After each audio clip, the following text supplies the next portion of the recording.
Alright guys, welcome back. We are going to look at our final pre-constructed Brawl deck. This is Syr Gwen, Hero of Ashvale. This is the Knight's Charge deck, so it's red, white, and black themed.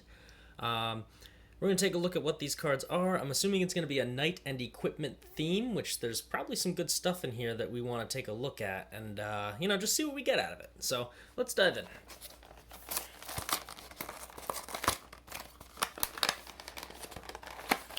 I hate these boxes. I literally have to just rip them into shreds to open them up, but hey, it is what it is.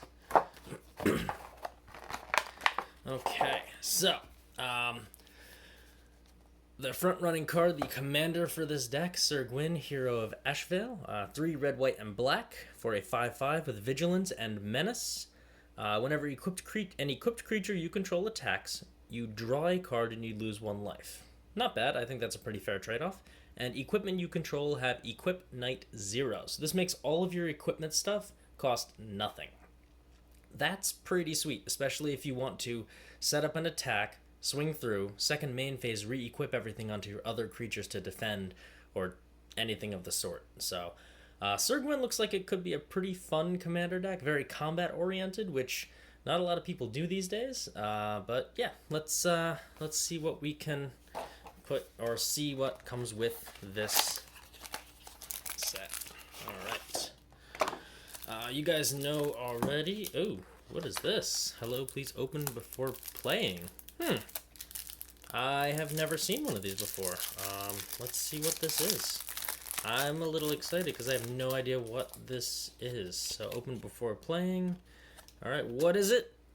Corpse Knight. Whenever a creature... Oh, okay. I'm not sure if this comes with the deck. Oh, it's a correction. This Brawl deck includes a misprinted version of the core set 2020 card Corpse Knight. Its intended power toughness is 2/2, but the deck was mistakenly printed as a 2/3. To ensure you have an accurate version to play with, we've included this corrected copy. We recommend that you remove the 2/3 version and replace it with this one. So I guess you kind of have to downgrade it. Okay, well, that is really interesting. I was not expecting to see that. So, okay, I guess we have our replacement to toss in. So, that's okay. Kind of at a loss of words because I've never seen that before. But anyway, let's keep moving forward. Life counter, separator, spacing box, things we don't care about. What we do care about is the deck here. So, apparently the first card is Corpse Knight. White and black for a 2/2, not a 2/3. Whenever another creature enters the battlefield under your control, each opponent loses 1 life. Okay, cool. So let's dive into this now because, yeah, sorry, that threw me off a little bit because this is the 4th deck that I've opened. Kind of fitting that it's the last one. And yeah. Mace of the Valiant. We've seen this in other videos. Equipped creature gets +1/+1 for each charge counter. And it has Vigilance. Whenever a creature enters the battlefield under your control, I can put a charge counter on it. Cool. Gets stronger as you put more creatures into play. Silverwing Squadron. Flying Vigilance, power and toughness equal to the number of creatures you control. When it attacks, create a number of 2/2 Knight creature tokens with Vigilance equal to the number of opponents you have. Wow. Okay, that makes some interesting extra tokens to put into play, and especially just with Mace of the Valiant is just... wow. Okay, I'll take it. Embereth Skyblazer. As long as your turn, it has flying. When it attacks, you can pay 2 in red. If you do, creatures you control get +X/+0 until end of turn, where X is the number of opponents you have. Again, 4-player game. Ooh, that's some pretty big power right there. Knight's Charge. Whenever a knight you control attacks, each opponent loses 1 life and you gain 1 life. Pay 6 white and black, sacrifice Knight's Charge, return all knight creatures cards from your graveyard to the battlefield. Nice. Be cool if they had haste, just to drop them into play attacking or something like that, but hey, beggars can't be choosers. Single combat. Each player chooses a creature or planeswalker they control, then sacrifices the rest. Players can't cast creature or planeswalker spells until the end of your next turn. Ooh, that's a nice way to lock down the battlefield to really make people choose on what they want and then limit what they can play for a turn or two. Nice. Midnight Reaper, 2 in black. Whenever a non-token creature you control dies, Midnight Reaper does 1 damage to you when you draw a card.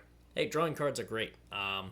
This may hurt you later on in the game, but getting that card advantage is totally worth it. Knight of the Ebon Legion, black for a 1-2. Pay 2 in black, it gets +3/+3 and gains Death Touch till end of turn. Beginning of your end step, if a player lost 4 of my life this turn, put a +1/+1 counter on Knight of the Ebon Legion. That's a nice card to slowly get things up and running, and in a multiplayer game, you got some opponents who are going to lose some life. Icon of Ancestry. Enters the battlefield, choose a creature type. Creatures you control of the chosen type get +1/+1. Pay 3 tap, look at the top 3 cards of your library, reveal a card of the chosen type, put it in your hand, the rest on the bottom in a random order. Not bad, lets you dig for more knights. Split card. Response and Resurgence. Red, white, red, white. Response is 5 damage to target attacking or blocking creature. Resurgence, 3 red, white. Creatures you control gain first strike and vigilance until end of turn. After this main phase, there's an additional combat phase, followed by an additional main phase. Woo! That can get pretty scary in terms of attacking over and over again. Godless Shrine, of course, one of the shock lands, one of the targets you want to go after for these decks, because this card is worth like $12, $13, I think, maybe more, but on a $20 deck to get one card that hits that value, totally worth it. Temple of Triumph, red, white Scryland, not bad. Shining Armor, 1 in white. Flash, enters the battlefield, attach it to target knight you control, +2/0/+2 and has vigilance, and it has an equip attached to it of 3. Okay, not bad. The fact that it is flash, you could do some combat tricks. Venerable Knight, 2/1. When it dies, put a +1/+1 counter on target knight you control. I like that just a 2/1 for a single white mana with an added ability is a mechanic that we can play around with.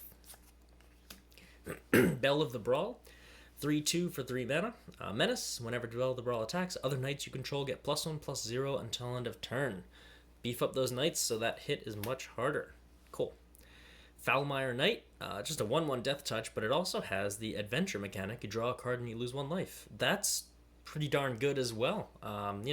Just to be able to get an extra card at the cost of a life and then drop a 1/1 death touch, that's value. Order of Midnight, 1 in black for a 2/2 flying, can't block. It's adventure mechanic, 1 in black, return target creature card from your graveyard to your hand. Again, just attaching 2 abilities or 2 pieces of value from a card is just wonderful. Smitten Swordmaster, 1 and black for a 2/1 lifelink. Alright, black as a adventure, you gain X life and each opponent loses X life, where X is the number of knights you control. That's not bad for late game. You got 5 or 6 knights, you can hit each opponent for 5 or 6 life and gain it. Sir Conrad, such a fun card. Whenever another creature dies, or a creature card's put into a graveyard from anywhere, or a creature card leaves your graveyard, this does 1 damage to each opponent, and pay 1 in black, each player put the top card of their library into their graveyard. That hits pretty hard as well. This card I've seen as a soul commander, just bonkers. This card is just so insane, especially in commander when things get wild. The Crystal Slipper, apparently you're going to be putting a glass slipper or a crystal slipper onto one of your knights. Okay. 1 in red, equipped creature gets +1/+0 and has haste, and equip 1. Sure. Emperor's Shieldbreaker, 1 in red for a 2/1, but it also has an adventure mechanic to destroy target artifact. Not bad to get some value out of it. Inspiring Veteran, red-white for a 2/2. Other knights you control get +1/+1. That's not bad at all. Anthem effects are always amazing. Steelclaw Lance, black-red for an equipment. Equipped creature gets +2/+2. Equip Knight for just 1 mana, or regular equip 3. That's not bad for the Equip Knight 1, just to beef up a Knight creature. White-black, Wintermoor Commander, mixing those up. It's cost white-black, 2-star Death Touch, toughness equal to the number of knights you control. Whenever it attacks, another knight you control gains indestructible until end of turn. That's not bad either for just tossing some ridiculous power on a knight and making it indestructible. Fireborn Knight, red-white 4 times, double strike, and you can pay red-white 4 times to give it +1/+1 until end of turn. You could do some pretty big damage with this if you could equip it and beef it up. Arcane Signet, obviously one of the mana rocks that we always want to go after. 1 mana of any color, your commander's color identity. Everyone knows what that card does at this point. Ancestral Blade, 1 in white, enters the battlefield. Make a 1/1 white soldier creature token, then attach it to it. Equipped creature gets +1/+1. Little upsetting that it's not a knight, but hey, we'll still take an equipment. Bond of Discipline, 4 in white. Tap all creatures you control, or your opponents control. Creatures you control gain lifelink until end of turn. That's pretty insane. Lock down the field. You're essentially making all your creatures unblockable this turn and giving them lifelink. Obnixilus's Cruelty, 2 and black. For an instant, target creature gets -5/-5 until end of turn. If it would die, exile it instead. Decent removal, I guess. Mask of Immolation, 1 in red. Enters the battlefield. Create a 1/1 red elemental creature token, then attach Mask to it. Equipped creature has sacrifices creature to do 1 damage to any target, and equip 2. Despark, exile target permanent with converted mana cost 4 or greater. That's not bad. A lot of the threatful things will be permanents with converted mana cost 4 or greater. Mortify, destroy a creature or enchantment. Just an overall great card to run. Sky Knight Legionnaire for 1 red and white for a 2/2 flying haste. Corpse Knight, the unfixed version of it. It's pretty interesting having 2 identical cards with a misprint on it. So I guess we need to take this 2/3 and get rid of it, and we'll keep it with the Corpse Knight we already spoke about, so we'll keep that over there. Sky Knight Vanguard, red-white for a 1/2 flyer. When it attacks, create a 1/1 white soldier creature token that's tapped and attacking. Hey, tokens are fun. Colossus Hammer. This is one of those cards that'll synergize quite well. 1 mana, equipped creature gets +10/+10 and loses flying, but the equip cost is 8. Unless Syr Gwen comes in and makes the equip cost 0. That'll be a nice little synergy to play around with. Integrity and Intervention. Integrity is red or white. Give target creature +2/+2 until end of turn. Intervention, 3 damage to any target, and you gain 3 life. Marauder's Axe, 2 mana. Equipped creature gets +2/+0. Equip 2. It's kind of like a worse Bone Splitter.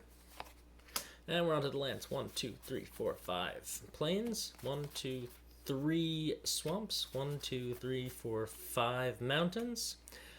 We get a bunch of lands that tap for 2 mana, come into play tapped. Bloodfell Caves, Boros Guildgate, Command Tower, obviously one of the cards that we want to always keep an eye out for. An Evolving Wilds, because why not? We'll go after some basics. Orzhov Guildgate, Rakdos Guildgate, Scored Barrens, Tournament Grounds. Here's the specialty land for this deck. Add colorless or tap, add red, white, or black. Spell this mana only to cast a knight or equipment spell. In this deck, it's like this card was made for it. And Windscarred Crag. Enters the battlefield tapped to gain a life, red or white. Boring lands. And then we get that little insert as well. So, there we go. That is Syr Gwen, Hero of Ashvale. This looks like a pretty fun deck. It definitely could use some improvements in terms of equipment. But at this point, I'm not really going to complain about what, what comes with the pre-constructed deck. This could make a fun commander. I think it would be a little slow. I think as a Brawl commander, it looks like a lot of fun. But again, I don't know much about Brawl. So let me know what you guys think in the comments section. And yeah, just want to spend a last second to note the hilariousness of the Corpse Knight misprinting on here. Usually means that they wanted to put this in as a 2/3. They started printing it for Brawl, and then they changed their mind at some point throughout the process for M20, the Magic 20 set. So, yeah, interesting approach, to say the least. So, anyway, guys, hope you enjoyed this.